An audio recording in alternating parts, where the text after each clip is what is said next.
Fantasy football wasted no time bringing the pain in week 6, and it started right away on Thursday Night Football when DK Metcalf continued to see fantasy points evaporate right before our eyes. It started with what should have been a touchdown, but his big toe was on the chalk, really his big toe this close. But you know what was worse than that? I think you do know what was worse than that, because I'm sure you watched this game.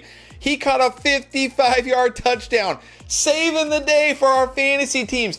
And it gets called back on an illegal procedure penalty because Kenneth Walker, the running back, can't get set before the snap. Really, Kenneth Walker? How long have you been playing football for and you can't get set before the snap? As someone who has a ton of DK Metcalf this year, this was very aggravating to watch. But at the same time, there was a lot of opportunity for DK Metcalf here. He's going to be just fine. And speaking of pain, trying to figure out this 49ers wide receiver room is a pain. It's 1 week it's Ayuk, 1 week it's Debo, maybe it's Kittle. CMC might be coming back, but look, these guys are just too talented to bench. This is just a frustration you're going to have to put up with if you have these guys. You don't want to bench them because you don't know when they can go off, but at the same time, you're always terrified it's not going to be their week. And the pain wasn't done on Thursday night. No. Jordan Mason, one of the bright spots for fantasy this year, had a shoulder injury, and when it looked like, oh man, maybe he's out for the game, he came back in the second half and it was like, thank you. And then he carried the ball one time and never came back in. Not sure the status yet. Of course, we're going to have to monitor this. There's not much you can do about injuries. Hopefully it's not serious here, but if you started him on Thursday night, it wasn't a fun experience. And then we get 6 passing touchdowns in that London game, and not a single one can go to DJ Moore or Brian Thomas Jr. Instead, we get Cole Kmet, Gabe Davis, and Keenan Allen with 2 each. Come on, DJ Moore tackled at the 1, Brian Thomas Jr. dropping a touchdown, but is it aggravating? Is it frustrating? Does it ruin your Sunday morning? Yes, but at the same time, these guys are going to be fine. Don't panic here. But if you have Travis Etienne, you definitely need to be panicking. First of all, 3 carries for -1 yard. He caught a pass and fumbled, and really he got bailed out by the refs there by saying no fumble. I think the refs had Travis Etienne on their fantasy team or something, but this is not good. And then he left the game with a hamstring injury. And it wasn't even like Tank Bigsby was significantly better in this game. Actually, Dearness Johnson was better in this game. The issue is Travis Etienne looks terrible. He's losing touches. He's losing snaps. He's fumbling the ball. This is looking like one of the worst picks you made in fantasy football this year. If you took this guy in round 2, round 3, he's honestly looking like one of the biggest busts, and I don't know how it gets any better. And is it going to get better for Saquon Barkley after starting the season as the best running back in real life and in fantasy? 2 kind of down games. Week 6 was definitely a down game, not the game you're looking for from Saquon Barkley at all. But look, okay, he was phenomenal the first 3 weeks, had a down week 4, a bad week 6. It happens. We've seen lots of guys have 2 bad games. I don't know. Chris Godwin, 2 bad games. What'd he do this week? Saquon Barkley will be fine. He will bounce back. Yeah, he killed you in week 6, but he's been carrying you most of the season, so give him a pass on this one, all right? And you also got to give Mike Evans a pass here. We knew it was Marshawn Lattimore. We know he can't beat Marshawn Lattimore. Marshawn Lattimore is like the Mike Evans kryptonite, but hey, he didn't get kicked out. He's not going to get suspended. He's not going to face Marshawn Lattimore, well, at least for a while. He's going to have to face him one more time this year, but next time you know what to do, right? When he faces Marshawn Lattimore, try to go find a better option than Mike Evans, but Mike Evans has been great this year. We knew this was a possibility this week. Again, you got to give Mike Evans a pass here. But I'm not sure we can give the Cardinals a pass. What is going on with this offense? Kyler Murray is like the most frustrating QB in fantasy. It's like 1 week he's running for 50 yards, throwing for a bunch of yards, get you fantasy points, and then the next week this guy no-shows and does nothing. And it didn't help that Marvin Harrison Jr. left this game with a concussion, so he lost one of his major weapons. But Kyler Murray, this is one of these guys, you look at Kyler Murray and you're like, I can't bench Kyler Murray. But then you look at Kyler Murray in your lineup and you're like, do I want to start Kyler Murray? I don't know. I have Kyler Murray in a super flex league, and even there, I don't feel great about it. So, the upside is there.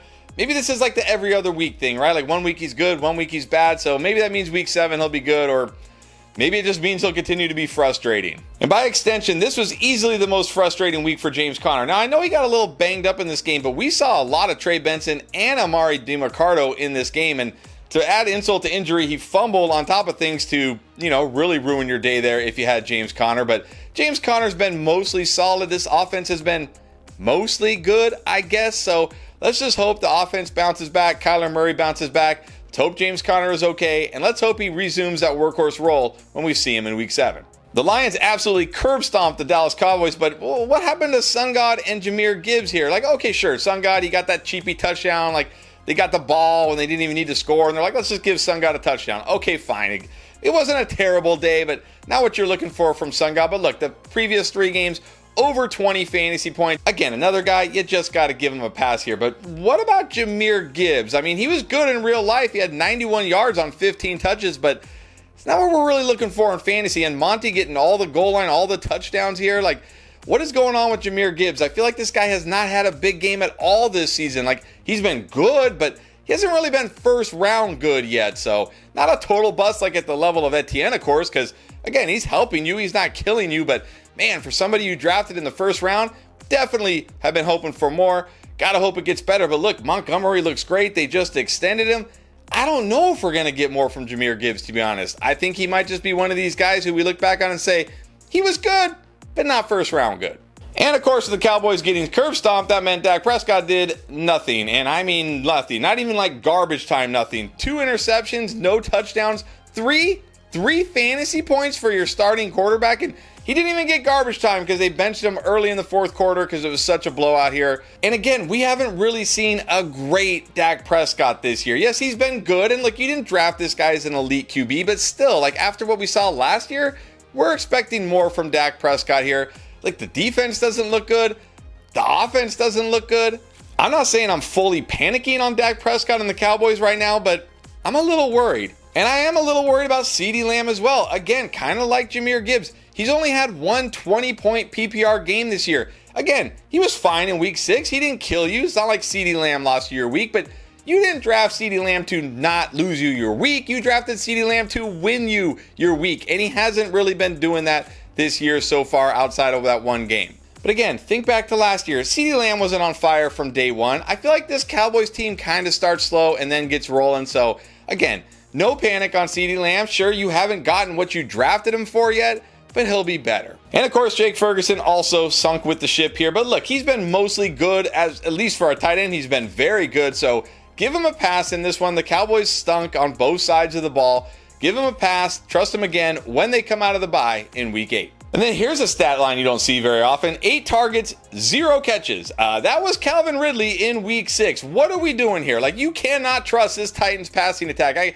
know D-Hop did like a little something, and I think Traylon Burks had a catch or 2 and Chig, but come on, 8 targets, 0 catches.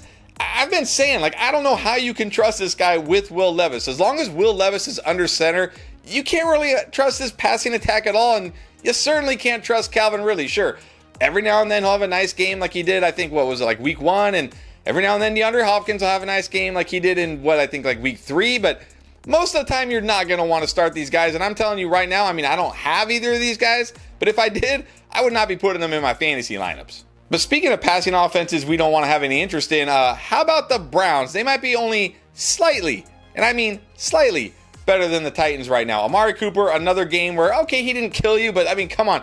This is another great matchup against this Eagles secondary. The Browns have had nothing but soft secondaries on their schedule, and it doesn't matter because Deshaun Watson is legitimately one of the worst QBs in the NFL. And what do they say right after the game? What does Kevin Stefanski say immediately after the game when he was asked about Deshaun Watson being the starter going forward? He says, yes. Why? I know you paid this guy too much money. I know you traded 3 draft picks, but please save us. Do us all a favor. We don't want to have to see this guy on our TV anymore. He's a predator. He's not a great guy. We don't need this guy in the NFL. Get him out of here, Browns. Give us Jameis Winston. Please, we are begging you.